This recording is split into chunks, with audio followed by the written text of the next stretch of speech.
Thank you very much, Nate. It is a beautiful, bright, shining day here in the Ekman's backyard. Mr. Ekman has just cut that fresh grass. You can smell the smell of fresh cut grass. It's fantastic. You can smell a barbecue next door. We are getting ready for Game 2 of the BBOL Season 2 World Championship between Killerbat and the Orioles and the home team, huntstunt, and the Seattle Mariners, who won Game 1 last night. Hello, everyone. Alex7456. Let me just go ahead and give you a little recap of what's been going on here. The main storyline, simply put, is that this World Series is a battle between the best pitching in the league in the Mariners and the best offense in the league in the Orioles. Now, last night, Game 1 was all Mariners. The pitcher for the Mariners, Amanda Hellerman, did her magic as always, holding the Orioles to just 2 hits, while the offense took advantage of the Orioles' defensive shortcomings with their very aggressive base running. For example, Wing Kwan in the top half of the second inning last night bunted for a single, but then that single turned immediately into a triple after Bobby Bullgreen started fumbling around with the ball at first base. That ended up in the Mariners' first run, and they just kept on going from there.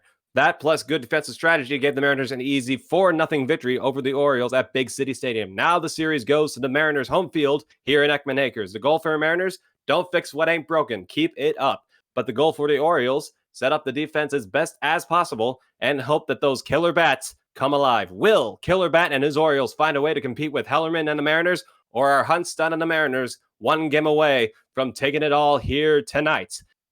Woo! That is quite the intro, but we are ready to bring you the action. And here with us, we have a very special guest here today, all the way from twitch.tv/the Shinebloom. It's Aaron Shinebloom. Aaron, welcome to the broadcast today. Alex, it is fantastic to be here. Thank you all for joining us tonight. And I'll just say what I think is on everyone's mind, Alex. This is the way it had to end. 2 teams that are incredibly talented, both exactly knowing what they love to do between pitching and hitting. Isn't it just fun when you get these matchups at the end of it all and get to see them go up against one another? Again, Aaron Shinebloom, glad you are all here with us. It sounds like things are getting all too real now. And what? I think it's time to go ahead and take a look at the starting lineups. Is that how this is rocking here? I believe that is who it is. That's how it's rocking here. If you have the lineups all set up, you can go ahead and you can do the Orioles. I can do the Mariners.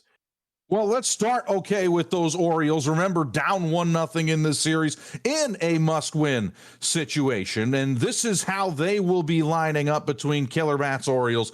Jane Davis starting things off in center field. Pablo Sanchez, everyone knows who he is. And we will have more on the story behind Pablo as this broadcast goes on. Cheryl Reynolds is over at third, batting third. Gary Allen making a switch over to first base in the cleanup spot.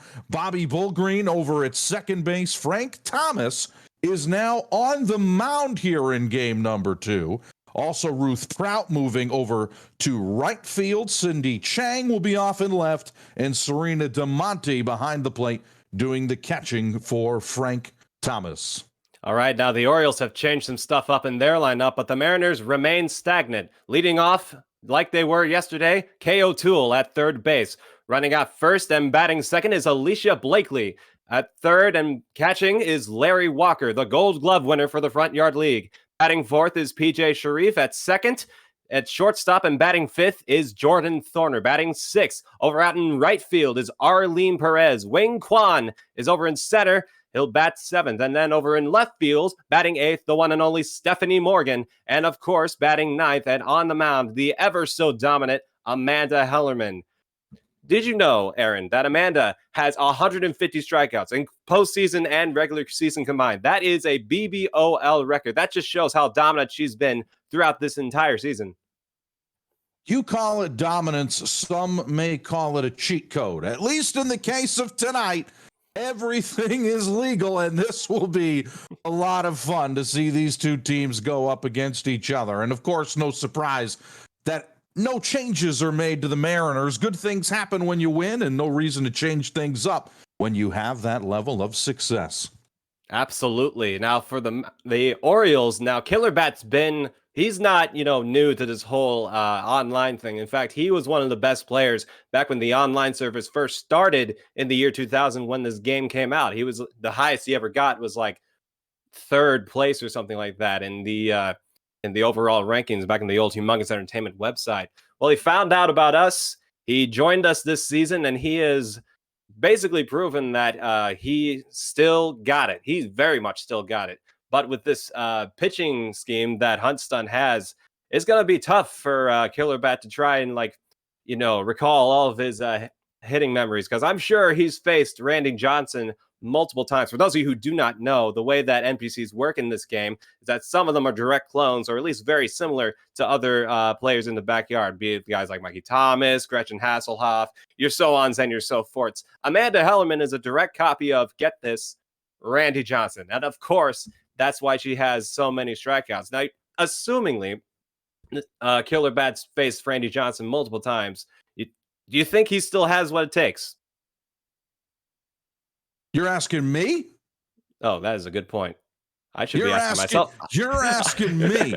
I will just say this, through everything that you just described, I think what makes this special is just what you all have created here in the world of the BBOL. I mean, think about that for a second. Someone who played the game 22 years ago has found their way back and now finds themselves in the championship series for everything the BBOL stands for. To me, if that's not storybook, if that's not entertaining, I don't know what else could possibly be, Alex. And it's a perfect summary of what makes this so entertaining tonight between these two teams. Absolutely. It looks like huntstunt is currently trying to contact Killerbat here on the little online service thing we got going on here. Hey, let us know in chat if you can hear us correctly. Let us know how you're feeling. Let us know who you're going to win. We have a prediction here on the stream chat. Who do you think is going to win? Do you think huntstunt is going to take it all? Or do you think Killerbat is going to even up this series? You could win channel points, of course, if you get the prediction right. So go ahead and give it a shot. As we are waiting here. Yes, Killerbat has picked up the phone. Who would have thought the most drama would come from the two players picking up the phone to play against each other? Who would have thought? Who would have thought? Amazing how technology works nowadays. All you got to do is pick up the phone and magic happens, I guess. Absolutely.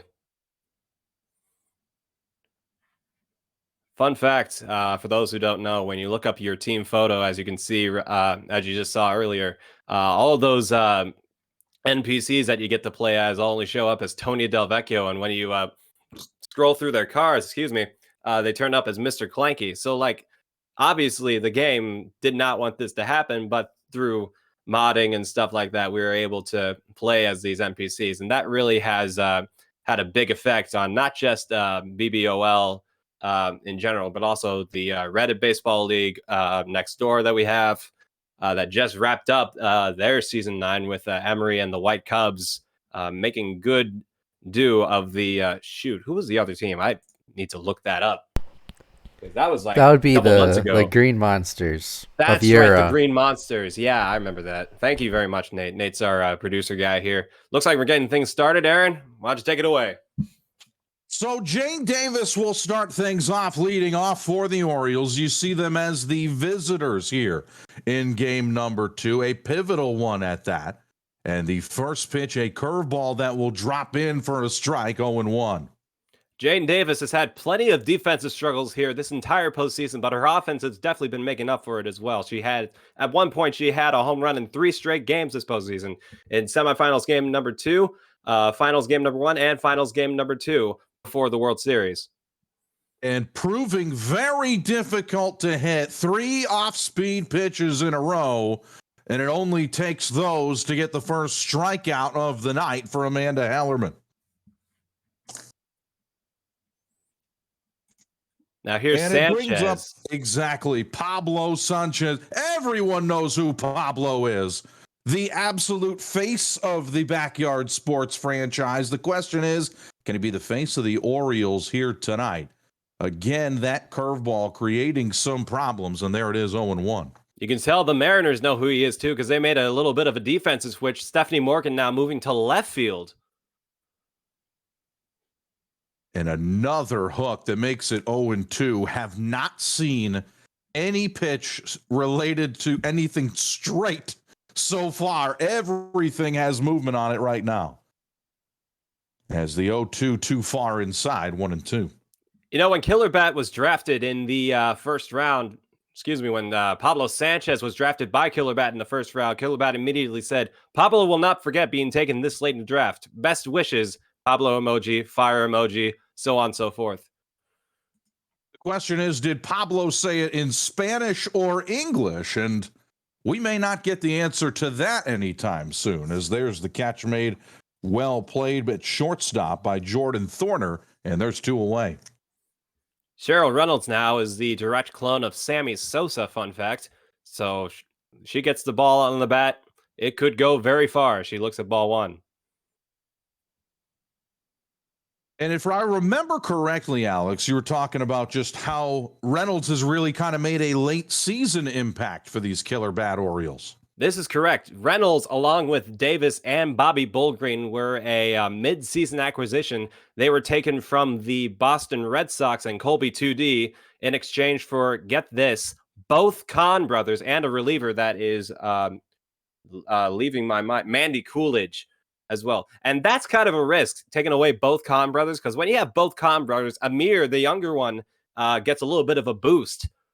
But thankfully, even after that trade, Killerbat has been able to adjust just well enough to keep himself at the top of his game as he fouls this one back. Ugh.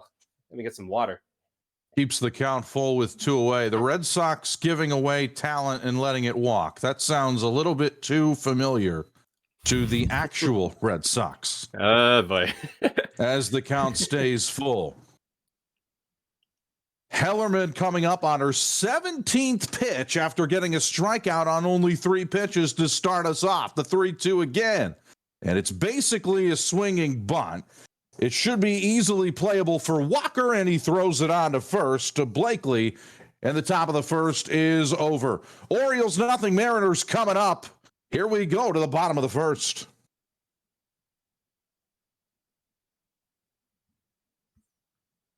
There's big man Frank Thomas out there on the mound. He was their original starting pitcher. Every now and then they change to Bobby Bullgreen if Frank Thomas needs a break or needs to helm first base. K.O. Toole at bat now for the Mariners. K.O. Toole is a clone of Vladimir Guerrero in this game, as we see huntstunt adjust his window size there. Now, Alex, I'm going to need you to explain this to me. As someone who obviously is still learning a lot about this game, as it's now an 0-2 count. Explain to me how Frank Thomas became maxed out in pitching as that pitch is popped up. More on that in a second. Frank is on his way there, ends up stepping away to allow Reynolds to make the catch, 1 away. Long story short, Alex, how does something like that happen where a power hitter becomes an incredible pitcher? You know, I honestly could not tell you. I think one thing that I know is that the developers of this game did a lot of research on all of the pro players. Maybe Frank Thomas was a good pitcher when he was younger. Who knows? As we see, they are probably making a defensive change there. They might bring Bobby Bullgreen back up. Nope. Frank Thomas is still on the mound. And here comes the 0-1, and that one is just too far inside, 1-1. One thing that is very clear is just how careful everyone is with these pitches. No, absolutely. Like, you don't want to throw it right down the middle. That is a huge risk. Well, obviously, you don't want to throw down the ball down the middle in real life either. But of course, like, you know, no one's perfect. So sometimes the ball does get down the middle in real life. But of course, here with mouse technology, they're able to just barely paint those corners as Alicia Blakely falls behind a 3-2 count. And there's the hardest contact so far, as that one is shot in a right field, but a better play that time from Ruth Prout. Let me tell you right now, any hard hit into right field could be a ground out, depending on how good that arm is. And Ruth Prout's was definitely good enough, as Larry Walker now comes to the plate. And Larry Walker, I know, Alex, a player that you had your eye on coming into this series. Yes. Larry Walker is easily the best offensive player on the Mariners team. He had 21 hits in the regular season. 7 of them were doubles. 3 of them were home runs. And he ended up with a 538 average. He also did very well at catcher. He's got a 96 rating throwing arm, and he ended up winning the Gold Glove for the Front Yard League. So a really good player here. And if he can do any... Ahead 3-0, it now runs the count full 3-2. Every light on the scoreboard filled up as the payoff pitch will come from Frank Thomas. And drilled into right. That will test Proud again, but she is there to make the catch, and that will end the inning. No runs on no hits for both teams through one. To the top of the second we go. That was Cindy Chang out there in right field. They just switched up. That's what they switched up over there. Yeah. Cindy Chang has blonde hair. Ruth has brunette. They should be required to notify us of these things. I tell you what. Well, I'm very confident about this one. How about that? That was a pop out. You're welcome. Nice. That was a great play. I don't understand why Fox hired guys like these. Why don't they hire guys like these? They know what a pop out is here. K. O'Toole with the catch, and now Bobby Bullgreen will step in with one away. Bobby Bullgreen is kind of like Andrew Delvecchio, but just a tad bit worse. He was the starting alternate this postseason. Every now and then he'll start over at pitcher, and Frank Thomas will helm first base. Well, as we know, Gary Allen's over at first base now, and Frank Thomas is pitching. So Bullgreen is actually at second. Again, these careful curveballs from Hellerman painting the black makes it 2-2.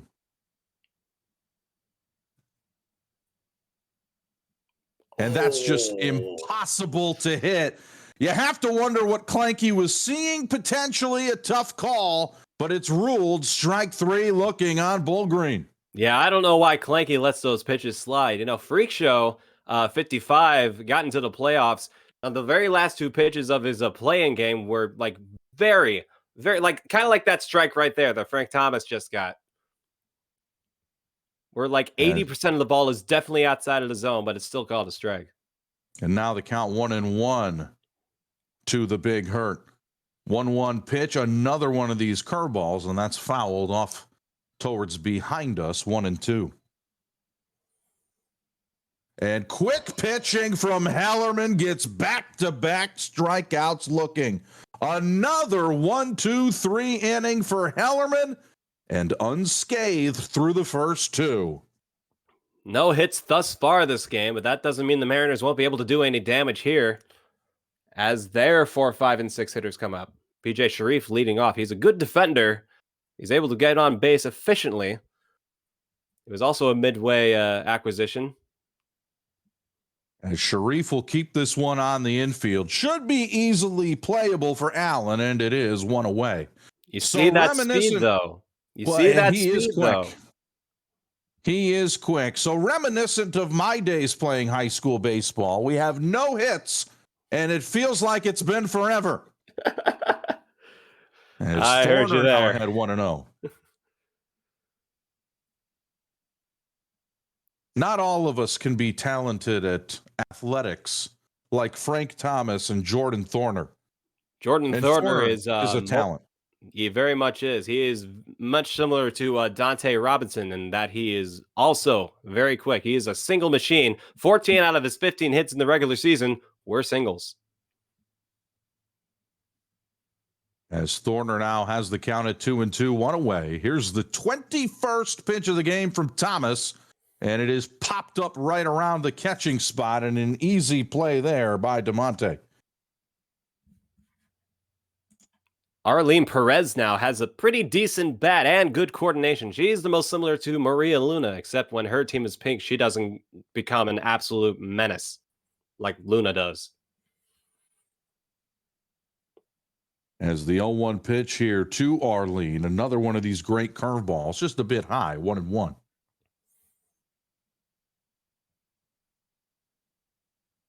And able to pull one into left field. That will test defensively, but a great catch out in left. Now that's Ruth, right? That is definitely Ruth. That is Ruth. Ruth makes the catch, and the bottom of the second is over. All of these defensive realignments, alignments, we are finally catching up here. They don't call us professionals for nothing. Not at all. Ruth Prout now, after making that catch, is coming up to bat.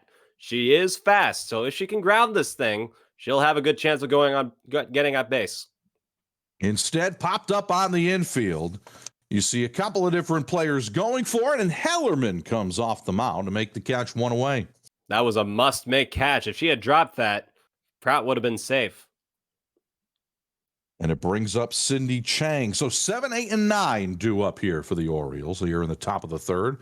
First pitch strike, 0-1. Cindy Chang is more a Vicky Kawaguchi type player, in which that she's fast, but has a lot of trouble hitting the ball. 1-1 pitch with one away, and there's that trouble you're talking about, but that may be all you need. Going to take a good throw, and that is well done. Larry Walker making the play, showing off that Gold Glove ability, I guess. Ooh, that looks hittable. And that pitch will find its way into foul territory. Coming off the bag is Blakely, and lets it drop. Maybe just to keep things interesting, and it's going to be a strike, 0-1. No, I saw his mouse go over there. Like, I think he was trying to click, and I think he just misclicked there. Makes it now 0-2 with 2 away. The 35th pitch of the game from Hellerman. And it's another swinging bunt, and it's going to be dutched out of play, 0-2. Count staying the same. Here comes the pitch, and another perfect curveball for strike 3 looking. That's number 4. Strikeout so far. You're exactly right, Alex. And now to the bottom of the third we go, still looking for our first hit. Here's Wing Kwan, who had that bunt turned into a triple this first game up. He looks like he was going to bunt at first, but now we might have a defensive change. I wouldn't be surprised if they brought Bobby Bullgreen up or switched the left and right fielders again. Well, we'll have to find out what those changes are once we see them. But in the meantime, it's a strike, 0-1 to Kwan. It's up to Kwan to hit the ball to figure out if we were right or not. I'm sure he's just going to wing it. As that pitch is up and in, 2-1. Don't forget to tip your server on the way out for jokes like that, by the way. Is that one in for a strike? 2-2.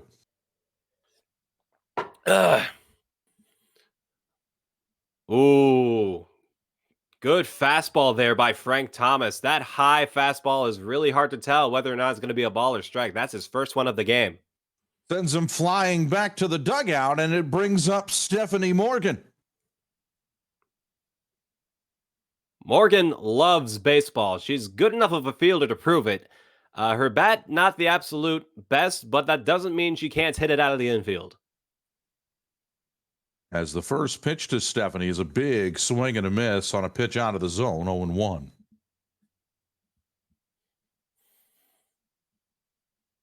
So it seems like both pitchers having no problems settling in this one, as that pitch is high and inside, 1-1.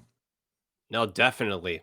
Obviously, Hellerman has a little bit of an advantage being the better pitcher and all that, but that doesn't mean Thomas isn't going to start showing up here pretty soon as well. He's really relying on that slow ball and that right hook, as that one just barely clips into the lower inside corner for strike 2.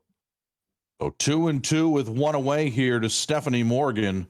Unsure if she's related to the famous Cincinnati Red Joe Morgan. Choosing to let that one go for strike 3, and the second strikeout for Frank Thomas. There's 2 away. Now here comes Hellerman, who we all know is a pitcher, not necessarily that much of a hitter, though. She is a little bit speedy. She does have 5 out of 9 speed. Speed goes all the way up to 9 in the stats category, and there's not a single player on the Mariners team that is slower than 5 speed. Good recipe for success, as that pitch is too high for a ball 1-0. Also interesting to see the strike zone also matching that of Randy Johnson. It's massive. Pitch going right back to Thomas. Takes him a minute to get settled, and just like that, we are halfway home already. Top of the fourth we go, and zeros are the theme. You can tell that was Cindy Chang over there at first base. I don't know. That is a very interesting defensive change there for Killerbat and his Orioles. Give me a second while I fix that. I believe that will send Gary Allen over to right field.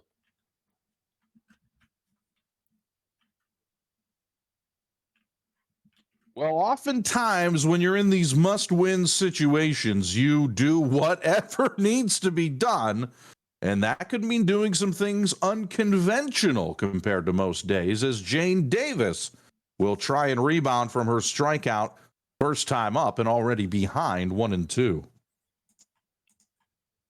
Davis has been in situations like this before. And goes down again swinging. Not fun for Davis. That's her second strikeout. Hellerman's fifth today. And it brings up everyone's favorite secret weapon, Pablo Sanchez. And that's the thing about Pablo, is he just needs to get a little piece of one pitch. And regardless of it being Hellerman on the mound, this could be that moment that I believe Killerbat was waiting for all those times ago. Absolutely.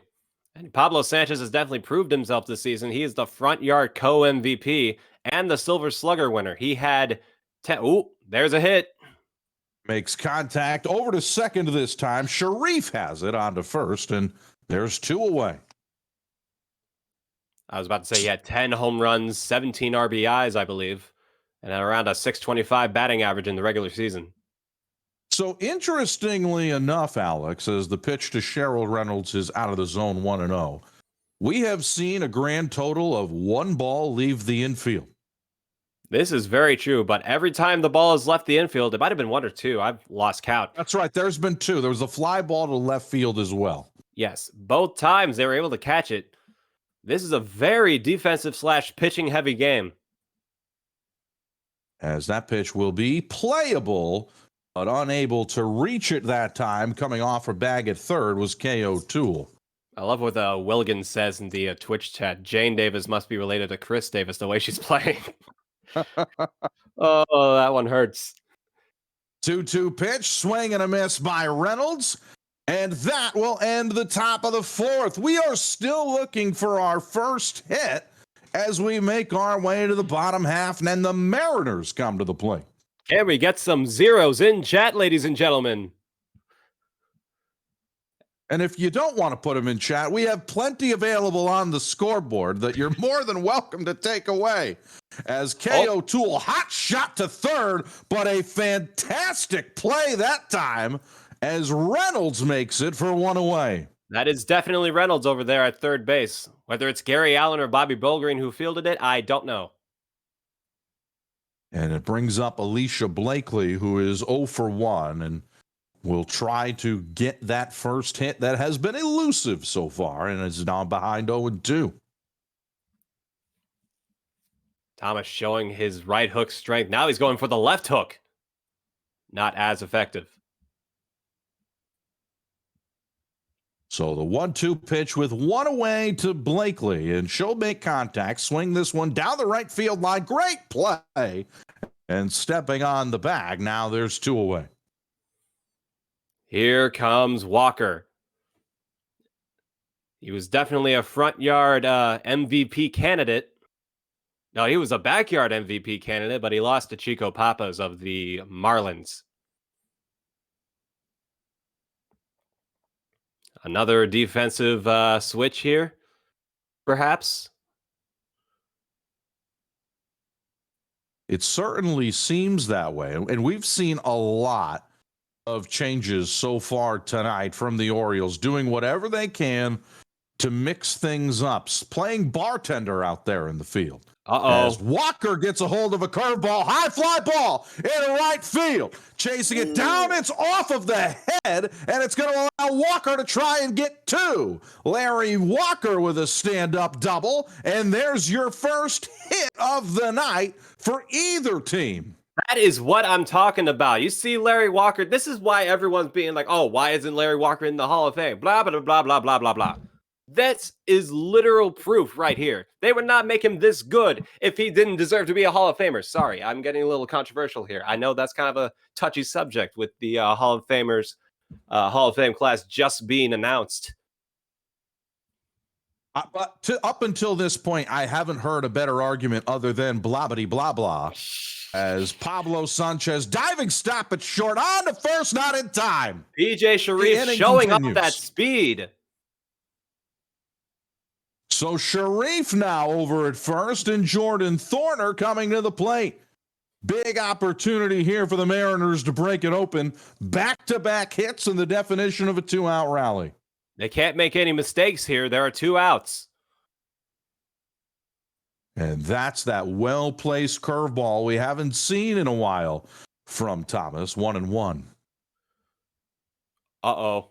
Thorner gets a hold of one. It's high in the air to left field. It will drop. The question is, will Larry have enough speed as Walker will try and score? This is tight. And it's a rundown. And they throw it into left field. The ball is gone. That's going to allow Larry Walker to come around and score. It will also allow Sharif to score. It's a 2-0 lead for the Mariners on a mental mistake in the field.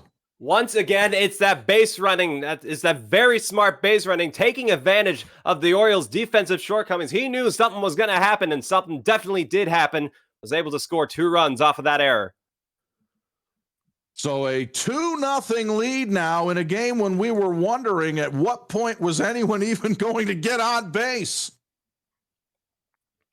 How quickly things change as Perez looks at a strike and now behind 0-2. So Sharif came around to score after that silly single. Thorner ends up getting ruled a double after the chaos that ensues behind it, coming away with 2 RBI, and now it is 2-0 and a swinging bunt for Arlene.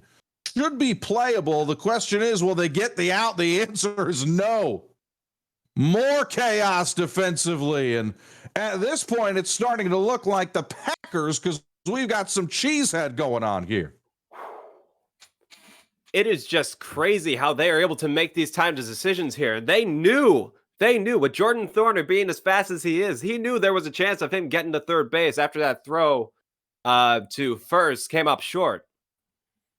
And you were talking about the speed earlier, Alex, that the Mariners have on their team top to bottom. It is paying off right now. Pablo Sanchez has moved to second base this time. Cheryl Reynolds is now catching, which means Serena DeMonte is somewhere out there in the outfield or infield. Well, after that kind of play, you would have to believe changes need to be made here with 2 away as Wing Kwan, who struck out his first time up, looks at a strike. 0-1. Now, it's certainly first and third situation. You have to at least do something. And Thorner caught in a pickle again. And just a smart play that time by the Orioles, keeping chaos away and allowing that runner to move up 60 feet to second base. Kwan takes a pitch 0-2. So 1 strike away from getting out of mayhem is Frank Thomas. That is the goal here. Get out of the field. As Kwan taking that one too far inside, 1-2. He's looking. Ooh, it's that slow ball. And it's just too high. Of course, that little extra time to watch it come through on that slow ball. Here's the 2-2, and a big swing and a miss on a great pitch from Thomas will end the inning. Deuces were wild on the scoreboard. Give them 2 runs for the Mariners, and now the top of the 5th we go. 3 very solid hitters coming up for the Orioles. They just need to put the bat on the ball. When we'll see if Gary Allen can start things off here. 4, 5, and 6 due up for the Mariners here as Gary looks at a first pitch curveball for a strike, 0-1. That one looks a lot more. Nope. I was about to say it was a lot more hittable, but it turned out to be very high and inside. Here's the 1-1. Big swing and a miss, 1-2. And these are instances too, Alex, where you have to wonder what kind of swing you're even going to use. As Allen gets the swing we're looking underneath. Morgan is there out and left, makes the catch, and there's one away. I was hoping that was going to be one of those types of swings. Gary Allen does have a lot of good power in his repertoire. Bobby Bullgreen also has a little bit of power as well. As Bullgreen will try and rebound from his strikeout just a couple of innings ago, now with a chance to do it here in the 5th. The 1-0 is in there for a strike, 1-1. The game now for the Orioles is get on base. Get a hit at any point possible. And now the count 1-2. You're exactly right. As they say in Little League, get hit, get a hit, get on base. Unfortunately, option 1 is not an option in the BBOL tonight. 2-2, too high, runs the count full. You don't want to give up a walk in this league. It'll end up being 2 bases. That's a rule. If you walk, you go to second. 3-2, and there it is. All 4. So what's going to happen now is Bullgreen's going to go the first, but then Hellerman's going to pitch an intentional walk pitch, which is an option in this game, and Bullgreen's going to end up going to second. It's a weird rule. I have not questioned it. If you want to ask questions, I believe our admins are, in fact, in the chat tonight. They can definitely explain. I think it makes sense. You're here to swing the bat. These are kids, after all. Let them get that opportunity. As you see Bullgreen just jogging his way up to second base, running at the same pace you would if you were trying to run a marathon for the first time. They do that just to make sure, because if they don't move them immediately, they'll immediately throw the ball to second because they're smart like that. Here's the 1-0 to Frank Thomas, and that pitch is out of the zone. 6 straight balls from Hellerman. And there we one go. Just catches the zone for a strike. Hellerman has a lot of options for pitches, but that left hook has been doing her a lot of favors. And with a guy like Thomas at the plate, his strike zone much bigger than the average Joe, trying to help himself out here on the mound. Here's the 2-2. And down looking again goes Frank Thomas for the second time. Now here comes Ruth Proud, who's got that speed.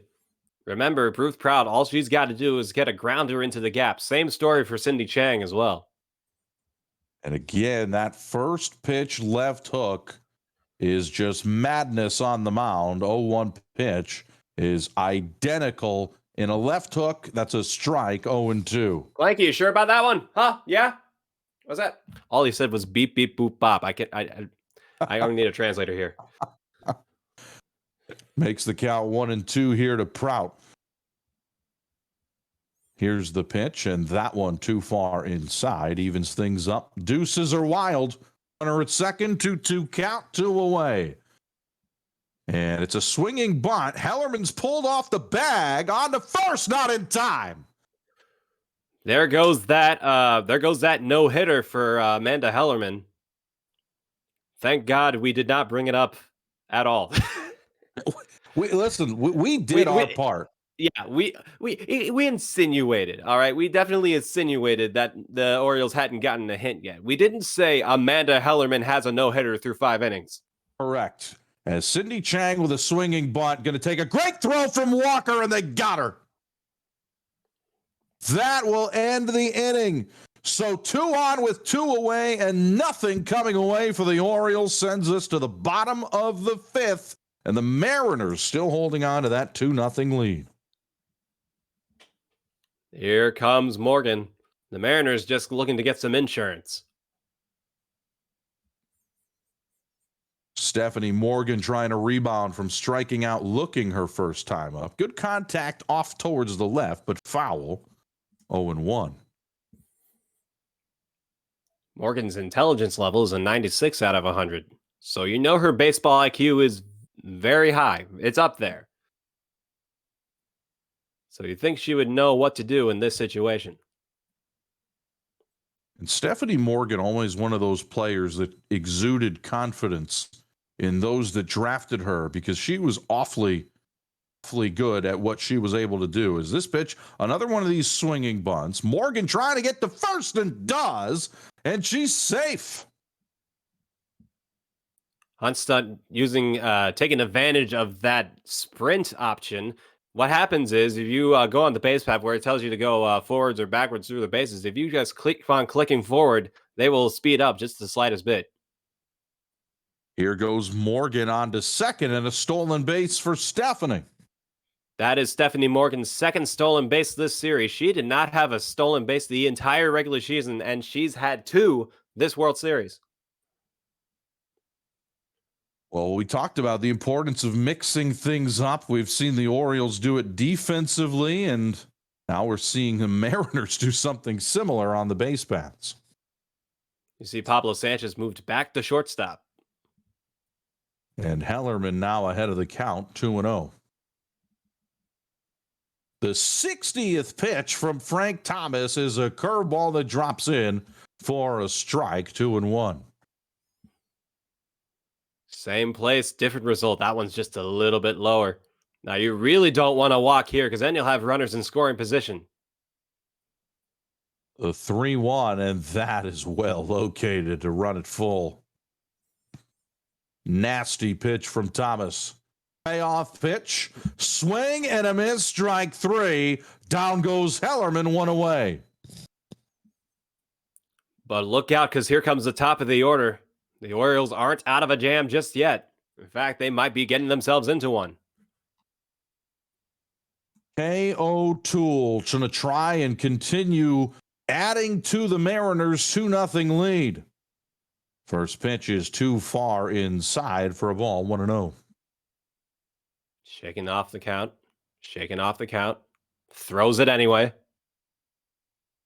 And another one of these soft ground balls will force Thomas off the mound. And choosing to go after Morgan. Smart play by Frank. And they get the tag at second. It is about time. A lot smarter defense today than there was yesterday for the Orioles. Big play that time, and there's 2 away. As Alicia Blakely swings and misses at the first pitch she gets. K.O. Toole threatening to steal, and all Pablo has to do is get his head on it, and like a soccer player, just heads it back towards Frank Thomas. I think they're going for a hit and run here situation.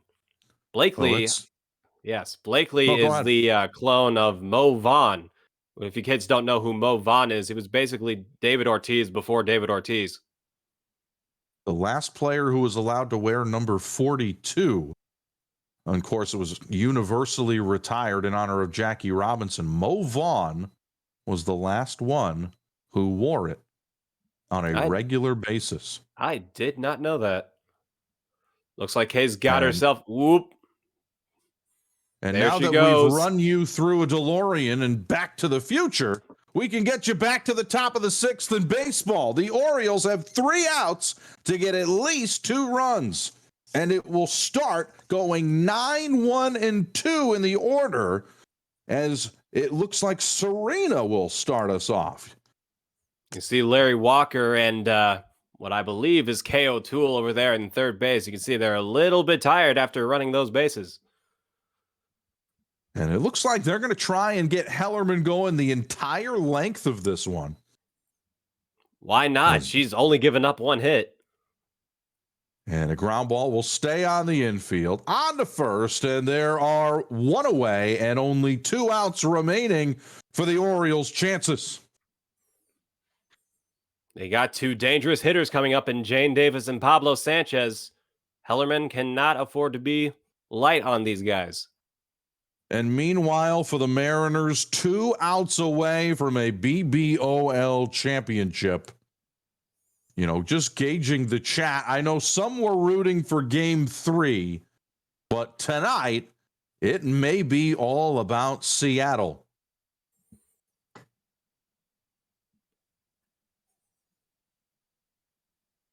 Oh. And now it's just getting filthy. When you know you've got the juice to burn, start sipping. The fireball goes right past the intended hitter in Davis, and Pablo Sanchez represents the final out. All he can do is put the Orioles within one here. We'd love to see some magic, but you never know what could happen with Amanda Hellerman at the mound. And another well-located curveball, barely in the strike zone. It's 0-1. And that pitch too far, high and in, 1-1. Uh-oh. And that one is launched into deep left field. Chasing it down and making the catch is Arlene Perez. Oh, my over the gosh. shoulder. And the Seattle Mariners, led by huntstunt, says, say no more. We are the champions. Do you see what I see in Seattle? You know, I hear it rains a lot there. The sun has got to be shining brighter than something that's bright. I'm not good with stuff like that.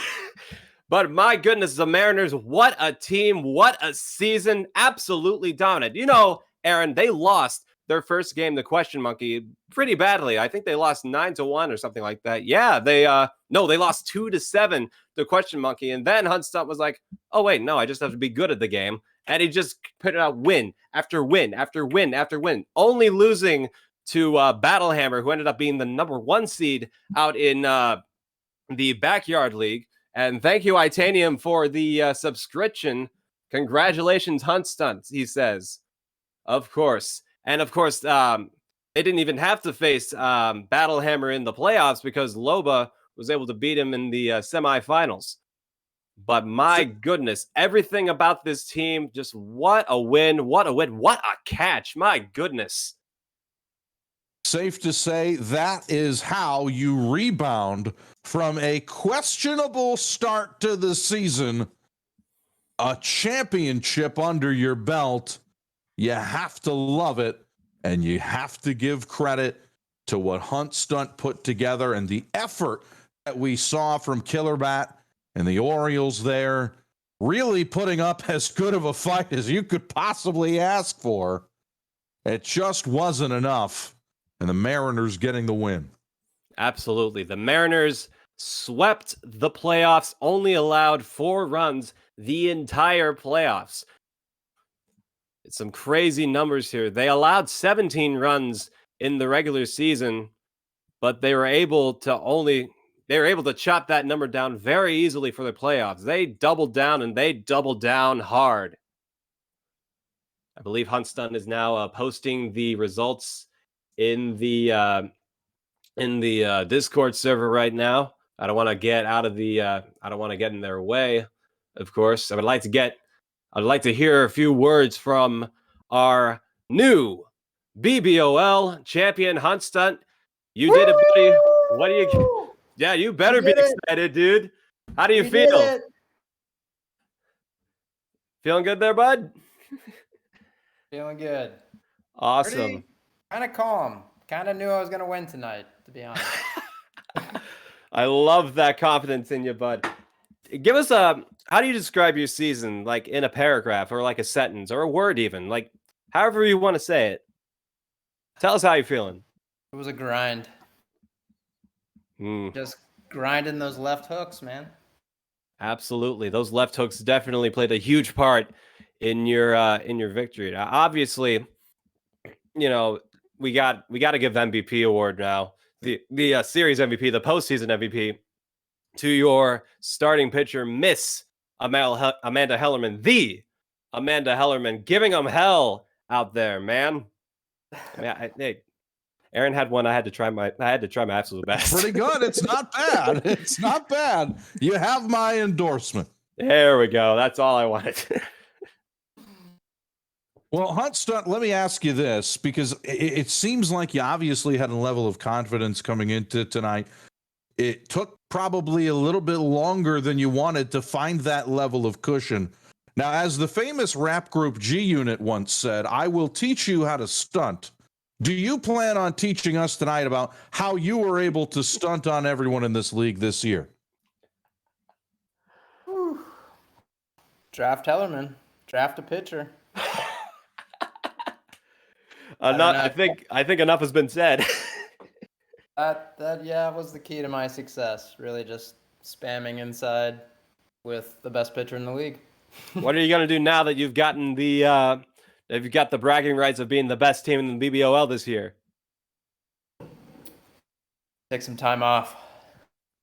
Dude, I believe you deserve a well-deserved break, dude. Congratulations to you. Congratulations to your team. Thank you very much for giving this league a shot. Absolutely, yeah. Thanks to all the league players and the admins. Shout out to my scrimmage partners, Freak Show and Trick or Triz. Shout out to my wife for putting up with me for the last 4 months while I hit batting practice balls relentlessly. That's a good. I'm sure Mrs. Huntstunt is very proud of you at this moment. Yeah. But it was a pretty big commitment, this league, but it was fun. I enjoyed it. What would you say was the best part about participating in something like this? Because for a lot of people, and myself included, up until a few months ago, this was something that I didn't even know existed. So describe your experience about being a part of something like this, being a part of a community like this, and not just the success you had behind it, but just what it was like to be amongst people that kind of shared your love for such an incredible game. Yeah, it's a cool thing. The nice little community we have. And I think a lot of us played it as kids, so that's cool. And yeah, I'm just impressed with the people making it happen, keeping the stats and all that. It's impressive. It's fun. It's really a cool league. We definitely want to give a shout out to the guys who were running the league this year. Give me a second while I look up resources. Visery, of course, a part of that team. Question Monkey, a part of that team. I'm sure Nate, Jibbo, and all the other big heads over at Little Cat, Yuria, all the big names. I'm sure they all had some part of this thing. Of course, big thanks and big drakes to you guys this season. We also want to give a shout out to the rest of the players who even played here in the BBOL. Of course, starting in the Backyard League, we got Wyrack. I call him Wyrack, and the Houston Astros, Steel Eye and the Super Duper Bombers, Gonzo and the Athletics, DJK and the Mets, of course, myself with the Royals, and Personizzle with the Hornets, the Green Wombats and Question Monkey, Florida Marlins Loba, Arco Thunder's Expos, Visery's Blue Monsters that were actually pink, Battle Hammer and the Pirates, and of course the eventual champion Seattle Mariners and Huntstunt. Over in the Front Yard League, Colby 2D and the Red Sox, Trickatriz and the Tigers, B-Ball and the Padres, Coach Code and the Dodgers, DLW and the Yankees, JY Knight and the Melonheads, Freak Show and the Devil Rays, Matitude and the Brewers, Chris Blanco and the Fishes, Schwilly and those Cardinals, Willikin and the Rangers, and of course the Front Yard League champion and the runner-up for this online league season 2, Killerbat. Of course, props to Killerbat. He had an amazing story of his own, like being one of the first to ever do it, and now coming back to show how good he is. You got to give the man respect. Yeah, he was great all season, but I don't know. Defense came to be important in the playoffs. So. I believe it was Freak Show who said defense loses championships depending on how well your defense is. But defense also wins championships. But so does base running. Really, you need every aspect to win, I guess. Now that I think about it. But yeah, absolutely. All right, great stuff.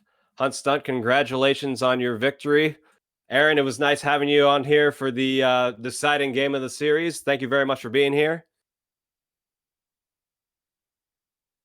I'm sure he's out there somewhere. Nate, thank you very much for hosting this whole thing. Thank you very much for being our producer and stuff like that. Subscribe to Backyard Sports Center. Make sure to subscribe to all of our other guys as well. Subscribe to Shinebloom and stuff like that, or at least give him a follow. That'll wrap it up for all of us here. For Nate, for Hunt, for Killerbat, for Aaron Shinebloom. This here is Alex7456 signing off Season 2 of BBOL action. Final score, Mariners 2, Orioles nothing. Hunt Stunt, your world champion.